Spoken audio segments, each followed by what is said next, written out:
안녕하세요. 내일 시험 보시죠? 네. 시험은 보셔야 될 거예요, 아마. 그래서, 분명히 알고는 있는데 점수 안 나오는 분들은, 시험을 너무 덜 보셔서 그래요. 아는데도 불구하고 틀리는 문제가 꽤 있죠. 저는 이제 모의고사 훈련을 안 하셔서 그런 거니까 꼭 보셔야 될 것 같고요.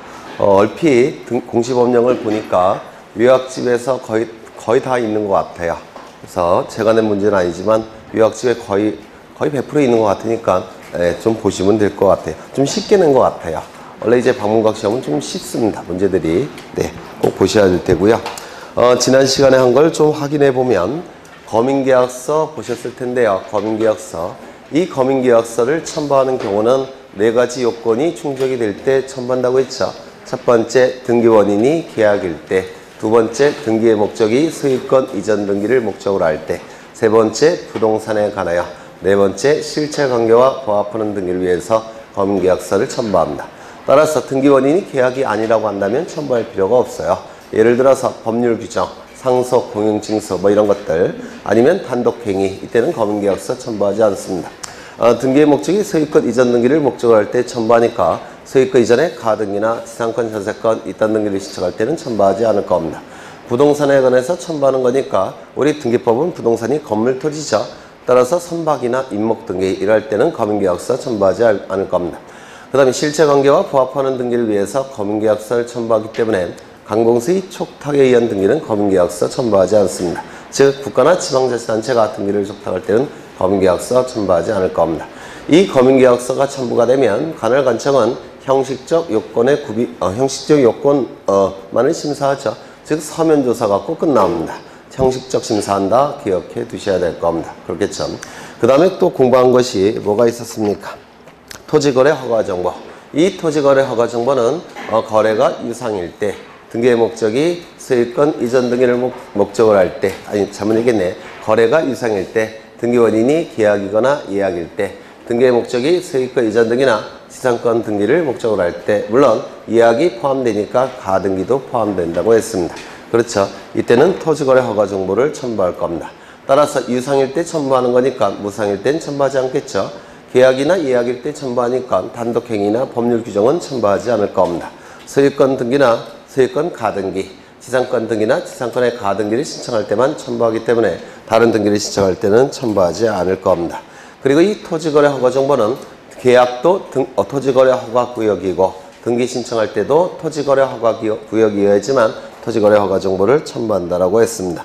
그 다음에 인감증명을 첨부하는 경우가 있는데, 인감증명은 등기 신청 정보에 등기 의무자가 찍은 도장이 그자의 도장인지를 등기관이 확인하기 위해서 인감증명을 첨부한다라고 했습니다. 따라서 등기 의무자가 첨부하니까 공동신청의 경우만 인감증명을 첨부할 겁니다. 단독신청의 경우는 인감증명을 첨부하지 않을 겁니다. 도장을 확인하는 것이니까 방문신청의 경우만 인감증명 첨부하고 전자신청의 경우에는 인감증명을 첨부하지 않을 겁니다. 그리고 유효기간은 3개월이라고 했죠. 3개월 기억하셔야 되고, 인감증명을 첨부하는 경우 8가지, 그 중에서 7가지는 반드시 외우셔야 돼요. 첫 번째는 뭐가 있었죠? 소유권의 등기 명의인이 등기 의무자일 때 등기 의무자는 인감증명을 첨부했죠. 요거는 사례형으로 출제될 가능성이 높으니까 좀 꼭 기억해 두셔야 되고, 소유권에 관한 가등기 명의인이 가등기를 말소 신청할 때도 인감증명을 첨부했죠. 그리고 등기필 정보는 한 번만 작성이 되니까 등기필 정보가 없을 때 이를 대체는 어떻게 했습니까? 위임 확인 정보 플러스 인감증명, 공중 정보 플러스 인감증명. 그렇죠. 그 다음에 또 뭐가 있었죠? 네 번째, 하필 특례 규정에 의해서 합병 처분 이후 하필 등기 신청 이전에 소유자가 달라졌을 때는 그때는 예외적으로 하필 등기가 가능하죠. 공유로 하는 하필 등기가 가능하다고 했습니다.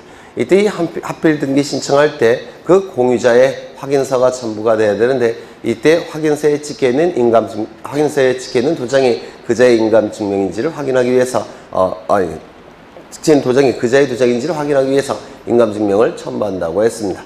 또한 분필 등기를 신청할 때 용익권자의 확인서가 첨부되는 경우가 있죠. 그때도 인감증명을 첨부했고, 상속재산 분할협의서가 첨부될 때 거기에 상속인 전원의 도장이 찍혔을 텐데 그때 인감증명을 첨부한다고 했고요. 그 다음에 제3자의 동의승낙승낙서가 첨부될 때 그때도 찍혀있는 도장이 그자의 도장인지를 확인하기 위해서 인감증명을 첨부한다라고 했습니다. 그래서 이 7가지 좀 기억해 두셔야 돼요. 이거는 굉장히 어렵게 출제되는 문제가 될 겁니다. 이게 암기하는 게 쉽지가 않아서. 그래서 우리 등기법은 암기하는 건 의미가 없어요. 암기하면 절대로 4개 이상 못 넘겨요. 암기는 전혀 의미가 없으니까 어떻게든지 이해하려고 노력을 하셔야 될 테고요. 그 다음에 주소증명정보를 첨부했는데요. 주소증명정보 및 주민등록증명정보. 그렇죠. 그래서 이건 등기 권리자만 첨부한다고 했죠. 등기 의무자는 첨부하지 않습니다. 왜냐면 등기 권리자만 등기부에 이름이 올라가죠. 따라서 주민번호와 주소를 기록할 때 정확하게 기록해야 되니까 등기명이 되는 등기 권리자만 주소증명정보와 주민등록증명정보를 첨부한다고 했습니다. 단 예외가 있었죠. 소유권 이전 등기를 신청할 때는 등기 의무자도 주소증명정보는 첨부해야 된다라고 했습니다. 무권리자의 처분행위를 방지하기 위해서. 그렇죠. 또한 이 주민등록번호는 우리나라 사람만 존재하기 때문에 외국인이나 또는 법인, 비법인 사단지단 이때는 주민등록번호의 역할을 하는 부동산 등기용 등록번호가 있는데 이 부동산 등기용 등록번호의 부여 주체 반드시 외워두셔야 돼요. 자주 출제가 되니까. 또한 비법인 사단재단도 등기신청 적격이 인정되고 있기 때문에 비법인 사단재단도 등기부에 이름이 올라갈 수 있죠. 이때 비법인 사단재단이 등기신청 시 첨부해야 되는 정보 4가지 반드시 외우셔야 됩니다. 이거는 출제될 확률이 대단히 높다라고 했습니다. 그 다음에 거래 가액 등기를 했는데 이 거래 가액 등기는 몇 년도를 기준으로 합니까? 2006년도 1월 1일을 기준으로 합니다. 일정한 경우에는 부동산 거래계약 신고필증 정보를 등기 신청 시 첨부하죠. 그러면 등기관은 갑부의 권리자 및 기타란에 거래 가액을 기록한다고 했습니다. 다만 부동산이 수개이거나 아니면 당사자가 수인일 때는 뭘 첨부한다고 했죠? 매매 목록을 첨부한다고 했습니다. 매매 목록이 첨부가 되면 갑부의 권리자 및 기타란에 매매 목록을 기록한다고 했습니다. 그러면 부동산 거래계약 신고필증 정보나 매매 목록을 첨부하는 경우는 어떠한 경우냐? 등기원인이 뭡니까? 등기의 목적이 소유권 이전 등기를 목적으로 하고 등기원인 증서가 매매 계약서일 때 그때 거래가액 등을 등기한다고 했습니다. 또한 이 매매 계약서는 반드시 2006년도 1월 1일 이후에 작성이 돼야 된다는 거 그것까지 기억해 두셔야 되고 등기 신청의 치하 철회라고 봤죠. 철회로 보기 때문에 효력이 발생하기 이전에 없는 상태로 돌리는 게 철회예요. 따라서 신청정보 환부하고 첨부정보 환부하고 그 다음에 수수료도 몽땅 환부한다라고 했습니다. 또한 여러 개의 등기 신청 사건에서 일부 치하는 가능하지만 하나의 등기 신청 사건에서 일부 치하는 불가능하다고 했습니다. 따라서 지상권 설정 등기를 신청할 때 치료만 취할 수는 없고 전부 취한 다음에 새로 지상권 등기를 신청해야 될 겁니다. 등기 신청의 보정을 보셨는데 이 보정 명령을 고지할 의무는 등기관에게 없다라고 얘기했죠.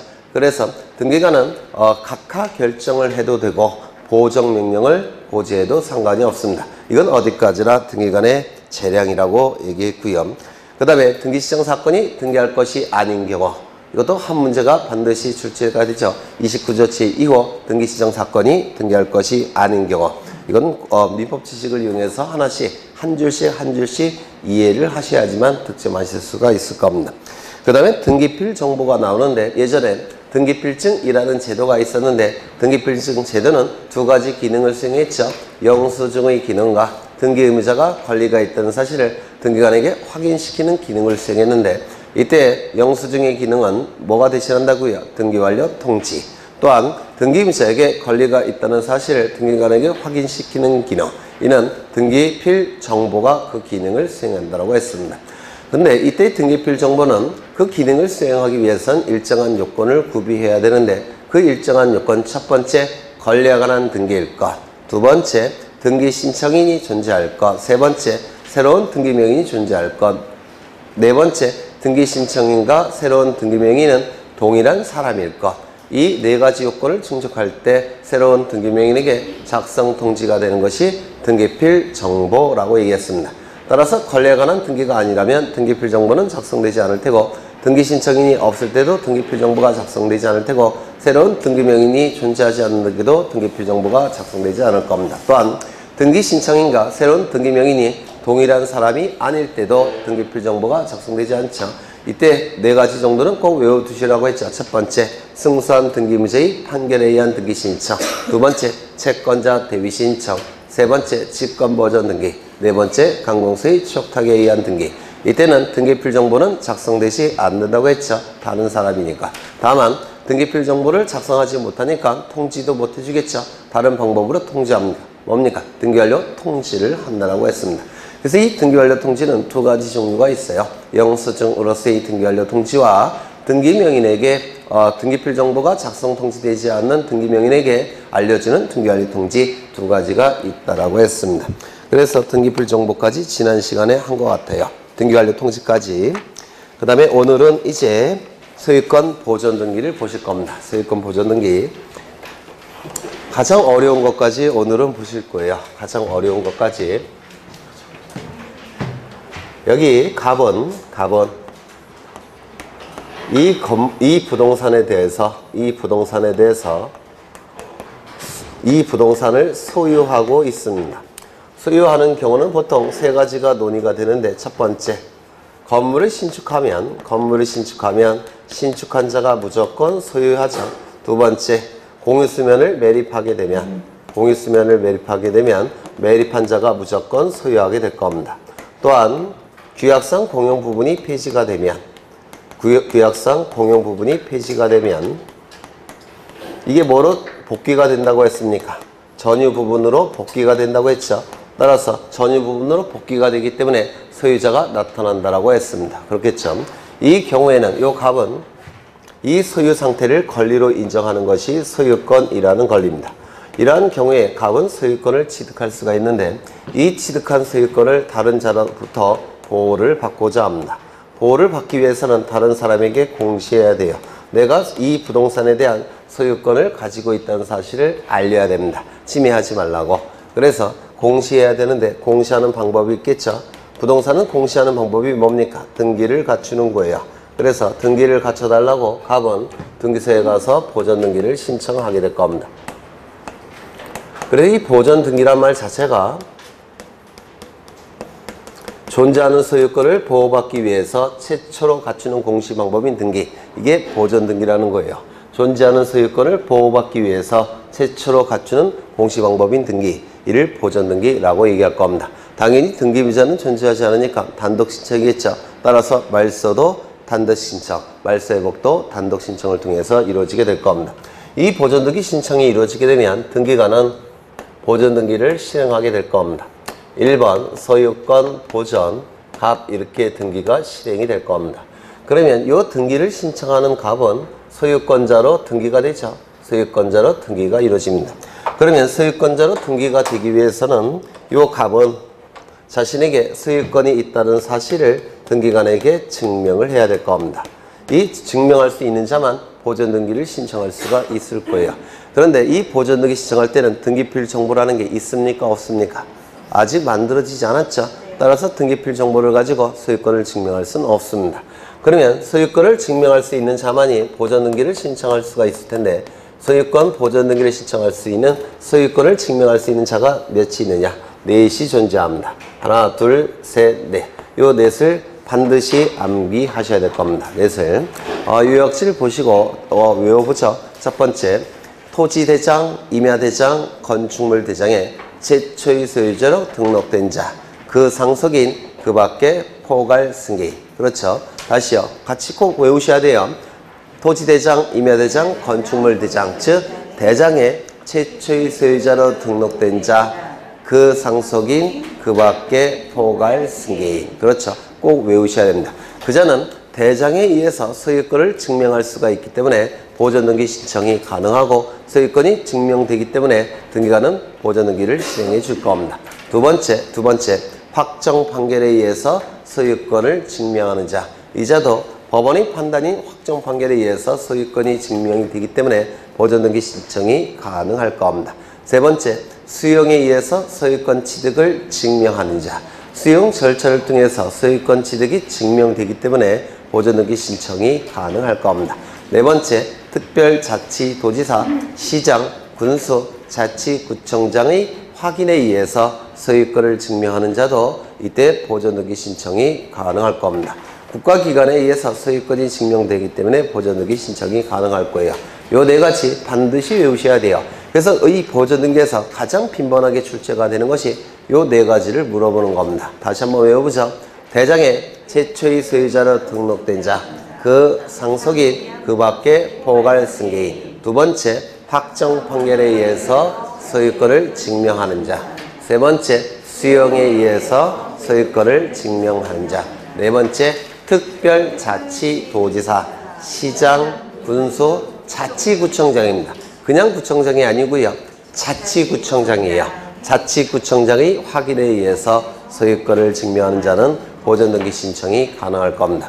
이때 첫 번째와 세 번째까지는 건물에 대한 보존등기 신청도 가능하고 요 네 번째는 토지에 관한 보존등기도 신청이 가능하지만 요 네 번째는 건물에 대한 보존등기 신청은 가능하지만 토지에 대한 보존등기 신청은 허용되지 않는다라고 했습니다. 그렇죠?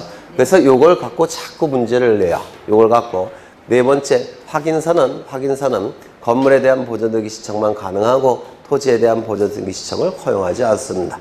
이걸 외우시면 헷갈리시니까 이해를 하셔야 되는데 이 토지의 경우에는 공간정보법에 의해서 지적공부가 반드시 존재합니다. 토지의 경우에는 공간정보법에 의해서 지적공부가 반드시 존재해요. 이 지적공부 안에는 뭐가 있습니까? 토지대장, 임야대장이 존재하죠. 그래서 토지의 경우에는 토지대장, 임야대장이 반드시 존재하기 때문에 요거 갖고 보존등기 신청이 가능해요. 요거 갖고 1번 갖고 보존등기 신청이 가능합니다. 1번이 뭐가 있죠? 대장의 최초의 소유자로 등록된 자, 그 상속인, 그 밖에 포괄승계인. 그래서 토지의 경우에는 1번 갖고 보존등기 신청이 가능하니까 요 4번이 필요가 없습니다. 전혀. 그렇죠? 그런데 문제는 건물인데 이 건물은 둘로 나눠집니다. 건물은 허가를 받은 건물이 있을 테고 허가를 받지 않은 무허가 건물이 존재할 겁니다. 허가를 받았다면 건축물 대장이 존재해요. 건축물 대장이 존재하니까 요 1번 갖고 보존등기 신청이 가능합니다. 그렇죠? 그런데 이 무허가 건물의 경우에는 건축물 대장이 존재하지 않습니다. 그러면 무허가 건물은 등기를 인정할 필요가 없느냐? 그렇진 않아요. 무허가 건물도 재산적 가치가 있기 때문에 무허가 건물의 소유자도 소유권을 보호할 필요성이 있고 따라서 등기부가 존재할 필요가 있습니다. 따라서 무허가 건물의 경우 보존등기 신청할 수 있는 방법을 마련해 줘야 되는데 그것이 바로 네 번째예요. 대장이 없으니까. 그렇죠. 그래서 이 무허가 건물의 경우에는 요 확인서 갖고 보존등기 신청이 가능합니다. 그러면 이 무허가 건물의 경우 이 확인서 갖고 보존등기 신청이 가능할 텐데 이 확인서는 뭐의 역할을 하는 겁니까? 네, 건축물 대장의 역할을 하는 거예요. 이 건축물 대장의 역할을 하는 겁니다. 건축물 대장의 역할을 하는 거예요. 따라서 건축물 대장에 등록된 내용과 같은 내용이 등록되어야지만 보존등기 신청할 수 있는 확인서가 될 자격이 있는 겁니다. 이 건축물 대장의 등록사항은 두 가지인데요. 건축물의 표시와 소유자 표시. 요 두 가지가 바로 건축물 대장의 등록사항입니다. 그렇다면 이 건물 보존등기를 신청할 수 있는 확인서도 건축물 대장과 같은 내용이 등록되어 있어야 됩니다. 그게 이 확인서의 요건이에요. 그러면 이 확인서는 뭐가 들어가 있어야 됩니까? 건축물의 표시가 반드시 있어야 되고 그리고 소유자의 표시가 반드시 있어야지만 보존등기를 신청할 수 있는 확인서가 될 수가 있다는 겁니다. 그렇다면 이러한 서류가 존재하죠. 건축허가서라는 서류가 존재합니다. 건축허가서. 이 건축허가서는 건축물의 표시도 등록되어 있고 건축주가 등록되어 있어요. 건축주를 건축허가명의인이라고도 부릅니다. 건축허가명의인. 그러면 이 건축허가서를 가지고 보존등기를 신청할 수 있느냐? 이게 문제가 되는데요. 이 건축허가서를 가지고 보존등기 신청할 수 있습니까? 없습니다. 이유는요. 여기서 이 건축물의 표시는 건물이 완성이 된 다음에 건물의 객관적 상태를 명확하게 표시해야 돼요.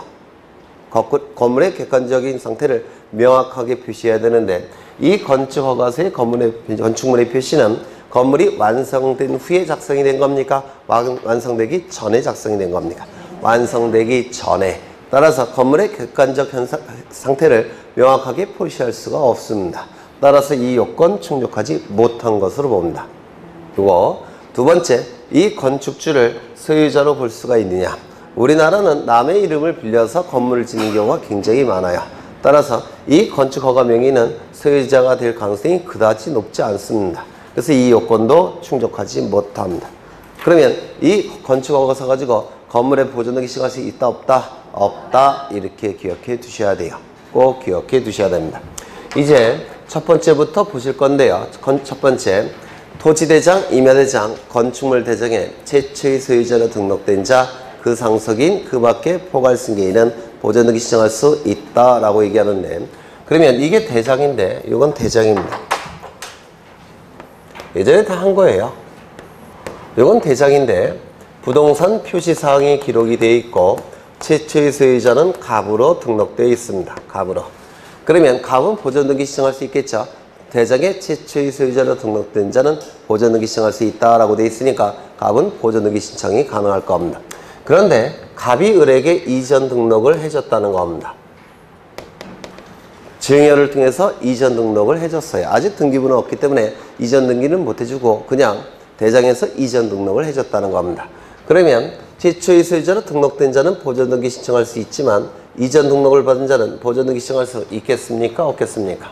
없어요. 왜? 최초의 소유자로 등록된 자만이 보존등기 신청할 수 있다고 명문으로 규정되어 있기 때문에 이전 등록을 받은 자는 보존등기 신청이 허용되지 않습니다.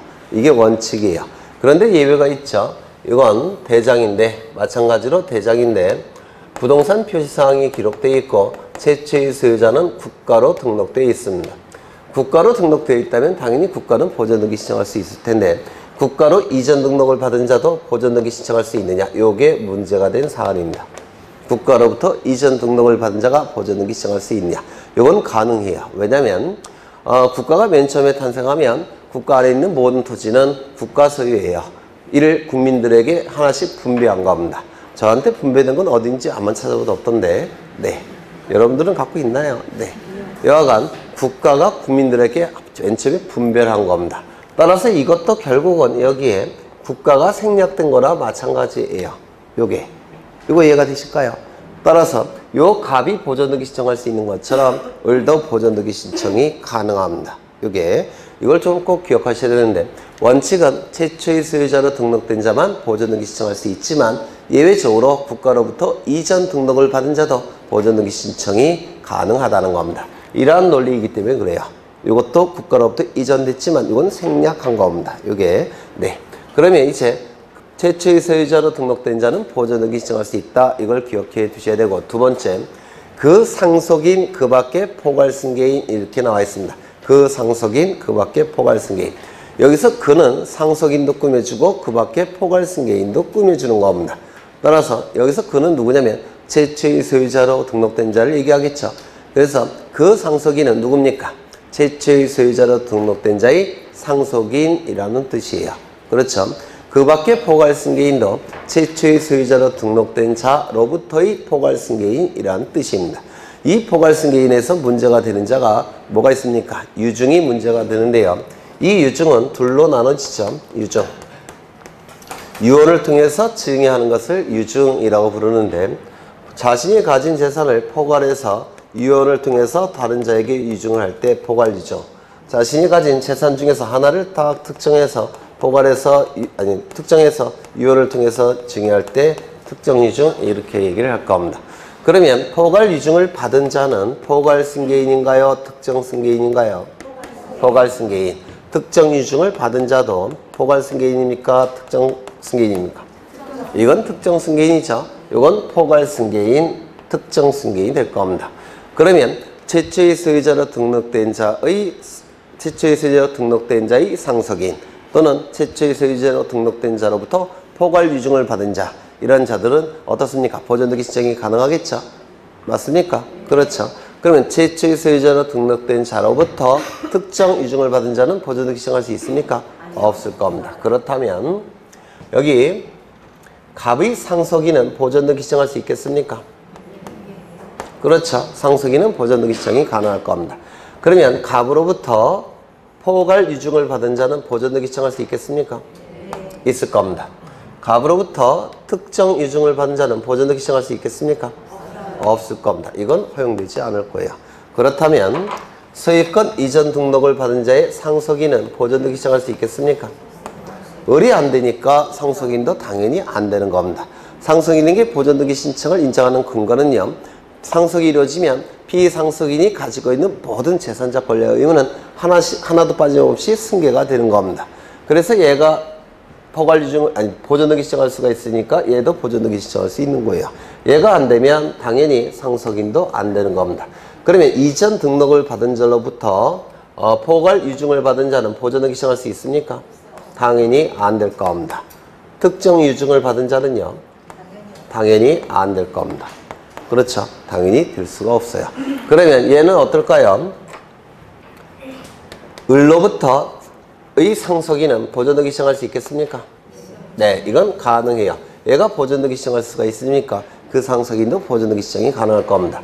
그러면 을로부터 포괄 유증을 받은 자는요? 가능할 겁니다. 특정 유증을 받은 자는 안 될 겁니다. 이거 안 될 겁니다. 그러면 이 시 같은 경우는 어떻게 해야 될까요? 이거는 상속인 명의로 보존등기한 다음에 그 다음에 유증을 받은 자에게 이전 등기를 취하는 형식을 취하게 될 겁니다. 그렇죠? 네. 그래서 이걸 좀 기억해 두셔야 돼요. 이거 좀 어렵죠? 네. 어려운 건 아닌 것 같은데 어려워하세요. 수험생분들은. 그 다음에 두 번째. 이게 또 좀 어렵죠? 확정 판결에 의해서 소유권을 증명하는 자도 보존등기 신청할 수가 있는데 판결서 이렇게 존재합니다. 이 판결서를 구성하고 있는 내용은 두 가지예요. 주문과 이유 두 가지로 구성되어 있습니다. 주문은 주된 문장이라는 뜻인데요. 법원이 내린 판단의 결론에 해당되는 부분이에요. 그리고 이유는 결론이 나오기까지의 과정을 의미합니다. 이때 주문에도 판결의 효력이 인정되고 요 이유에도 판결의 효력이 인정됩니다. 왜냐하면 둘 다 법원이 내린 판단이기 때문에 그렇습니다.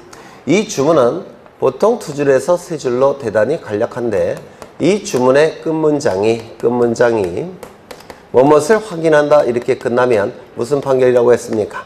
확인 판결. 주문의 끝문장이 뭐뭇을 이행하라 이렇게 끝나면 이행 판결. 그 다음에 뭐뭐 한다 이렇게 끝나면 형성 판결 이렇게 얘기를 할 겁니다. 그런데 주문의 끝문장이 무엇으로 끝나건 관계없이 즉 판결의 종류와 관계없이 요 판결 이후에 A가 소유자임이 표기가 되어 있다면 이 A는 법원에 의해서 소유자로 인정이 된 겁니다. 따라서 이 A는 보존등기 신청이 가능할 겁니다. 그렇다면 소유권 보존등기를 신청할 수 있는 판결은 확인 판결에 한한다. OX, X. 소유권 보존등기를 신청할 수 있는 판결은 판결의 종류를 묻지 아니한다. O가 될 겁니다. 그렇겠죠? 그 다음에 좀 어려운 걸 할 건데요. 갑은 자신의 노력과 비용으로 건물을 신축합니다. 그러면 갑은 우리 민법에 의해서 무조건 소유권을 취득할 겁니다. 이 취득하는 소유권을 보호받기 위해서 보존등기 신청하겠죠. 아직은 보존등기 신청하지 않은 상황이에요. 그런데 이 갑이 이 건물을 신축할 때 많은 비용이 들겠죠. 사람을 사용해야 되니까 인력에 대한 비용이 들 겁니다. 또 건축물 자재가 필요하니까 거기에 대한 비용도 있을 겁니다. 그렇겠죠.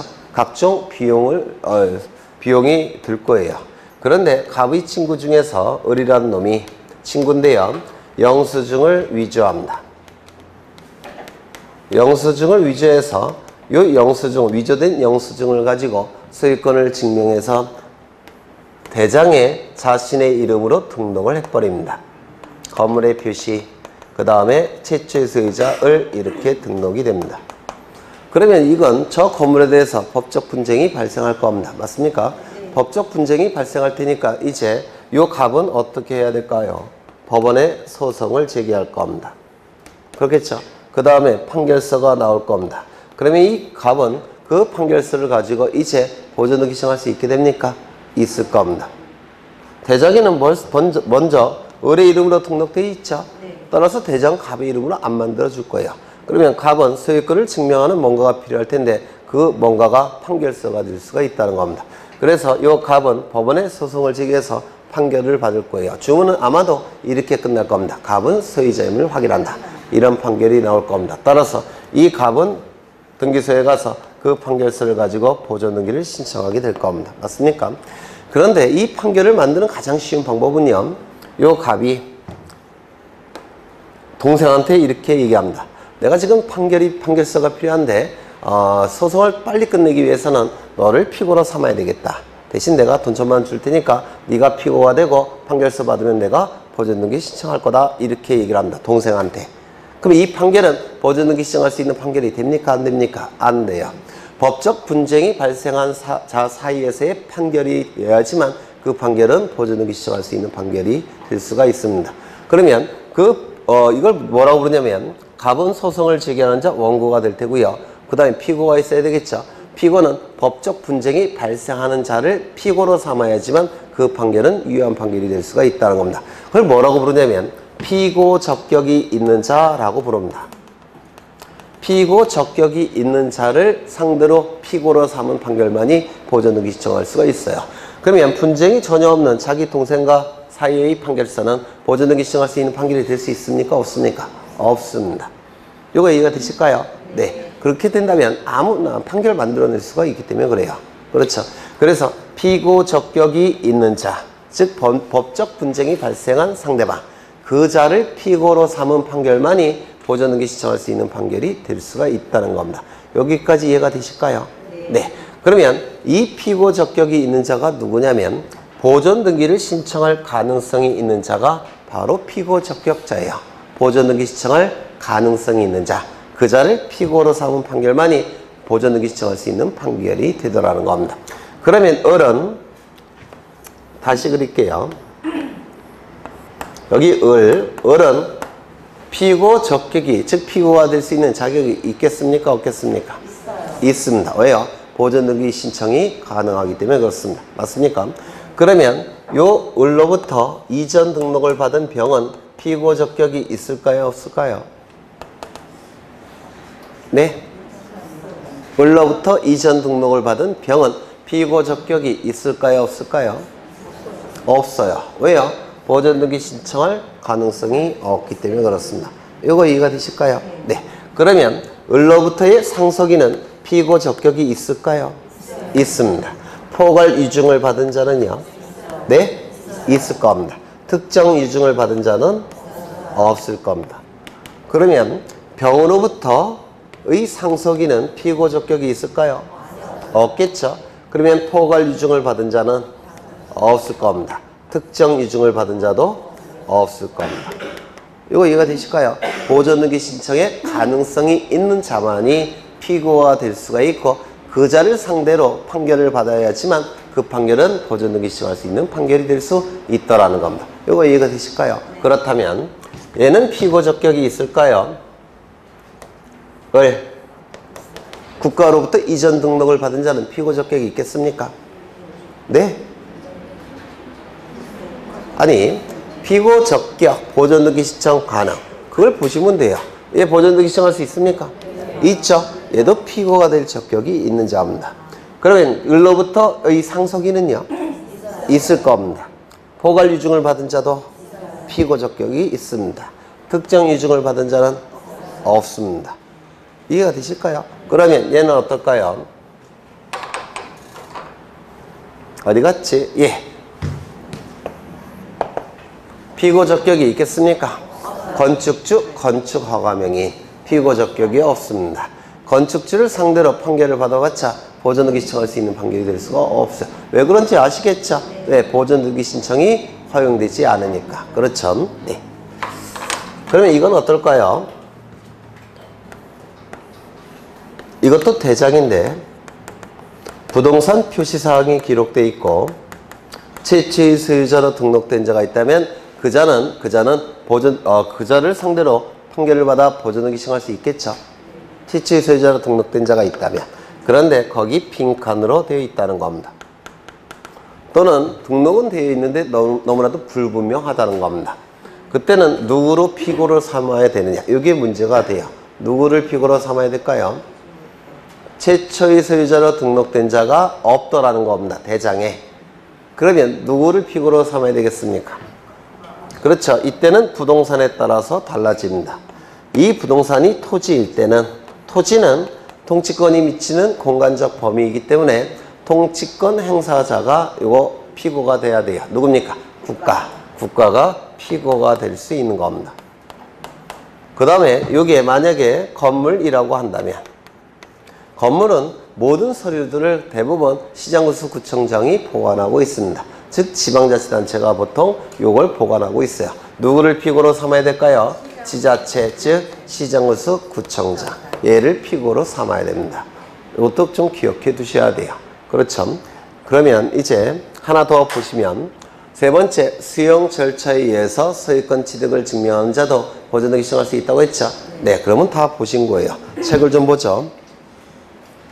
100쪽을 보시는데 소유권 보존등기 나와 있죠? 거기 의에 파란색으로 되어 있는 건 이미 설명을 드렸어요. 공유자 1인이 자신의 지분만에 대해서 보존등기 신청할 수 있다, 없다? 없다. 전원 명의로 보존등기 신청할 수 있다, 없다? 있다. 이게 상속등기에도 같은 논리가 적용이 된다고 했죠. 상속인 1인은 자신의 지분만에 대해서 상속등기 신청할 수 없지만 전원 명의로 상속등기 신청할 수 있다라고 말씀을 드렸고요. 그 다음에 보존등기를 어느 경우에 신청하느냐면, 처음에 원시 취득하는 경우, 건물을 신축하든지 바다를 메꾸는 경우, 그때는 원시 취득이죠. 그때는 네, 보존등기 신청이 가능할 겁니다. 그 다음에 직권 보존등기, 이거 지난 시간에 한 것 같은데, 미등기 부동산에 대해서 법원에 처분 제한 등기 촉탁이 있다면 그때는 먼저 등기관은 어떻게 해야 된다고요? 직권으로 보존등기에서 등기부를 만든 다음에 법원의 촉탁에 의한 가압류 가처분 등기를 실행한다고 했죠. 하나 더, 미등기 부동산에 대해서 임차권 등기명령에 의한 임차권 등기가 법원에 촉탁이 있게 되면 그때도 어떻게 한다고 했습니까? 직권 보존 등기한 다음에 임차권 등기를 실행한다고 했죠. 그 다음에 규약상 공용 부분이 폐시가 되면 이때 전유 부분은 환원이 될 테고, 전유 부분은 환원이 되면 전유, 구분 소유자가 나타날 텐데 이때 구분 소유자가 무슨 등기 신청한다고 했습니까? 보존 등기 신청한다라고 했습니다. 그 다음에 제한 나와 있는데요. 거기 제한 1번은 설명을 했고요. 2번도 굉장히 중요한 지문인데, 셋째 줄에 일부 말소 의미를 가지는 경정등기, 이거 밑줄 치십니다. 일부 말소 의미를 갖는 경정등기, 이걸 좀 이해하셔야 돼요. 갑은 자신의 갑과 을은 자신의 노력과 비용으로 건물을 신축합니다. 건물을 이렇게 신축했습니다. 그러면 이 갑이 얼마를 이 비용을 냈냐면 1억, 을도 1억을 냈습니다. 그러면 이 건물이 완성이 되면 갑과 을은 소유권을 취득하겠죠. 맞습니까? 갑과 을은 소유권을 취득할 겁니다. 1억씩 각출했으니까 지분은 어떻게 될까요? 2분의 1 소유권을 취득할 겁니다. 공유하게 될 거예요. 맞습니까? 그런데 이 갑이 지분권자 1인이 소유권 보존 등기를 신청하더라는 겁니다. 보존 등기를 신청해서 등기부에는 이렇게 기록이 됐습니다. 1번 소유권 보존 등기 갑, 이렇게 기록이 됐더라는 겁니다. 즉 단독으로 자신의 이름으로만 보존 등기를 실행했습니다. 여기까지는 뭐 문제 없죠. 그렇죠. 그런데 제가 예전에 지분을 설명드릴 때, 지분은 이 부동산이 더 이상 쪼개질 수 없는 가장 작은 점으로 구성이 되어 있을 때 이 구성된 점을 어떻게 소유한다고 했습니까? 반씩 이렇게 소유하는 게 지분이라고 했는데, 이거 혹시 기억나십니까? 지분의 개념이 부동산이 더 이상 쪼갤 수 없는 가장 작은 점으로 구성되어 있다고 볼 때 그 점을 확대해 보면 이렇게 나눠 갖는 게 지분이라고 했습니다. 기억나시죠? 이렇게 소유하는 겁니다. 갑과 을은. 그런데 등기부에는 어떻게 등기가 되느냐면 이렇게 등기가 되는 겁니다. 이렇게 등기가 된 겁니다. 원래 소유는 이렇게 소유해야 되는데 등기부에는 이렇게 등기가 됐어요. 이거 이해가 되십니까? 그러면 여기서 잘못된 등기는 어느 부분입니까? 이 부분이죠. 이게 잘못됐습니다. 그럼 이 잘못된 부분을 말소하면 되지 않냐? 그런데 일부 말소라는 건 없어요. 맞습니까? 일부 말소라는 개념은 없고 전부 말소만 가능하다고 했죠. 그리고 이 부분은 잘못된 겁니까? 제대로 된 겁니까? 제대로 된 거예요. 요 일부만 잘못됐죠. 처음부터 잘못 등기된 거죠. 원시적 일부 불일치. 맞습니까? 원시적 일부 불일치가 발생을 했어요. 그러면 이 부분을 이렇게 고쳐줘야 될 겁니다. 그렇죠. 이렇게 고치는 등기 해야 되겠죠. 무슨 등기였습니까? 경정등기. 이를 일부 말소 의미를 갖는 경정등기라고 불러요. 일부 말소 의미를 갖는 경정등기. 이거 되셨을까요? 네. 등기부에는 이렇게 기록할 겁니다. 1의 1. 1번 소유권 경정. 그 다음에 값 2분의 1, 을 2분의 1 이렇게 기록이 될 텐데 이를 일부 말소 의미를 갖는 경정등기라고 부릅니다. 이 용어 자체를 기억해 두실 필요가 있어요. 이거 2번 정도 출제가 됐던 지문이에요. 이게 네. 그 다음에 오른쪽을 보시면 신청이 나와 있죠. 신청이 전부 설명이 됐고요. 그 다음에 토지대장, 임야대장, 건축물대장의 최초의 소유자로 등록되어 있는 자. 최초의 소유자로 등록된 자만이 보존등기 신청할 수가 있으니까 이전 등록을 받은 자는 보존등기 신청할 수 있다 없다? 없다. 다만 이외적으로 국가로부터 이전 등록을 받은 자는 보존등기 신청할 수 있다. 그렇죠. 그 다음에 그 상속이, 여기서 그는 최초의 소유자를 얘기할 겁니다. 최초의 소유자로 등록된 자를 얘기할 거예요. 따라서 그 자의 상속인은 보존등기 신청할 수가 있고 그 밖에 포괄승계인, 이 포괄승계인도 그로부터 수식을 받은 거예요. 따라서 최초의 소유자로 등록된 자로부터의 포괄승계인을 얘기하는 겁니다. 그렇죠. 전부 다 설명했고요. 확정 판결에 의하여 자기의 소유권을 증명하는 자. 판결의 종류는 묻습니까? 묻지 않습니까? 묻지 않다고 했죠. 아무 판결이나 상관이 없다고 했습니다. 그래서 위 판결에 해당하는 경우에 예시가 나와 있는데요. 당해 부동산이 보존등기 신청인의 소유임을 이루어 보존등기의 말소를 명한 판결. 이건 이행판결이에요. 이행판결. 거기 판결 이후에는 보존등기 신청인의 이름이 소유자로 표기되어 있을 겁니다. 따라서 이 판결도 보존등기 신청할 수 있는 판결이 되고요. 2번은 공유물 분할 판결이네요. 이건 형성판결이죠. 형성판결. 형성판결도 상관이 없다는 겁니다. 즉 판결의 종류를 따집니까? 따지지 않습니까? 따지지 않을 겁니다. 그 다음에 위 판결에 해당하지 않는 경우의 예시 나와 있는데 동글뱅이 2번 설명했죠. 건물에 대하여 국가를 상대로 한 판결은 판결 효력이 인정될 수 있습니까? 보존등기 신청할 수 있습니까? 없다고 했죠. 건물은 누구를 피고로 삼아야 된다고요? 지방자치단체. 맞습니까? 네, 피고 적격이 없는 자를 상대로 한 판결입니다. 그 다음에 건물에 대하여 건축 허가 명인을 상대로 한 판결. 어떻습니까? 피고 적격이 없는 자에 대한 판결입니다. 이거 이해가 되시죠? 네. 그런데 문제는 1번이에요. 1번. 읽어보시면 뭔 말인지 모르실 텐데 굉장히 높은 민사소송법 지식이 여기 들어가 있는데요. 읽어보죠. 매수인이 매도인을 상대로 밑줄 치죠.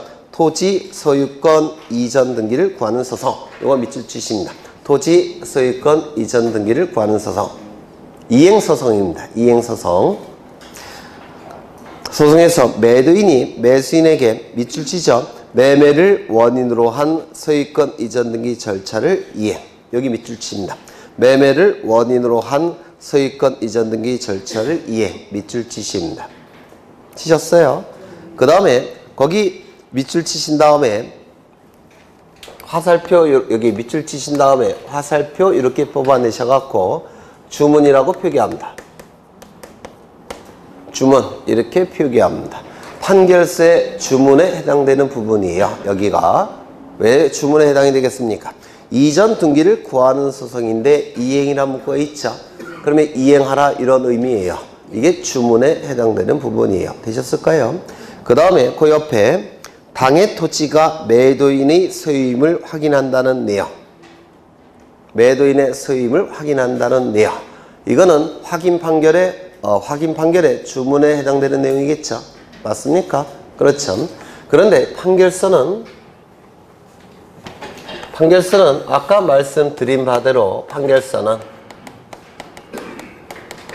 판결 주문과 이유로 구성이 되어 있고요.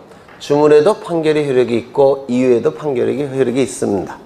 그런데 확정 판결과 같은 효력이 있는 서류들이 있는데 그 중에 하나가 화해조서예요. 이 화해조서가 왜 확정 판결과 같은 효력이 있느냐면 법관 앞에서 법원 사무관이 작성한 서류이기 때문에 확정 판결과 같은 효력이 있습니다. 화해조서, 청구조서, 인락조서, 초정조서 이러한 서류들은 법관 앞에서 법원 사무관이 작성을 했기 때문에 확정 판결과 같은 효력이 있습니다. 근데 이 화해조서는 법관 앞에서 법원 사무관이 화해조서를 작성을 했을 텐데 화해 계약의 내용을 법원 사무관이 작성을 한 겁니다. 그러면 화해 계약은 뭡니까? 내용이 민법에서 하셨을 텐데 양 당사자가 일정 부분 양도해서 합의를 한 계약, 양보해서 합의를 한 계약, 이걸 화해 계약이라고 불러요. 둘 다 일정 부분 양보해야지만 화해 계약이 체결이 돼요. 그런데 이 화해 계약이 체결되고 이 내용이 법원 사무관이 법관 앞에서 작성한 서류예요. 이 화해조서도 확정 판결과 같은 효력이 인정이 됩니다. 여기까지 같은 효력이 인정이 돼요. 그런데 이 화해조서는 주문과 이유의 형태로 구성되어 있지 않습니다. 그냥 객관적인 사실이 이렇게 나열되어 있어요. 양 당사자의 합의된 내용이 그냥 나열되어 있습니다. 서류 자체가.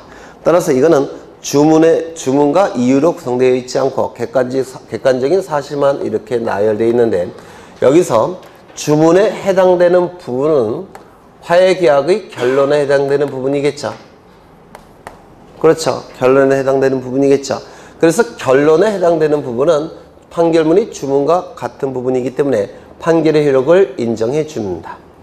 그런데 이 이유에 해당되는 부분은 효력을 인정해 주지 않아요. 이유 부분이 따로 없습니다. 이건 법원의 판단이 아니기 때문에 그렇습니다. 그래서 이 화해계약은 주문에 대해서만 판결의 효력이 인정되고 그 이외의 부분은 판결의 효력이 인정되지 않습니다. 이거 이해가 되셨을까요? 그렇다면 거기 소유권 이전 등기를 구하는 소송이라는 문구가 있죠. 거기에 주문에 해당되는 부분은 어디입니까? 매매를 원인으로 한 소유권 이전 등기 절차를 이행. 요게 주문에 해당되는 부분이에요. 따라서 여기에는 판결의 효력이 인정이 됩니다.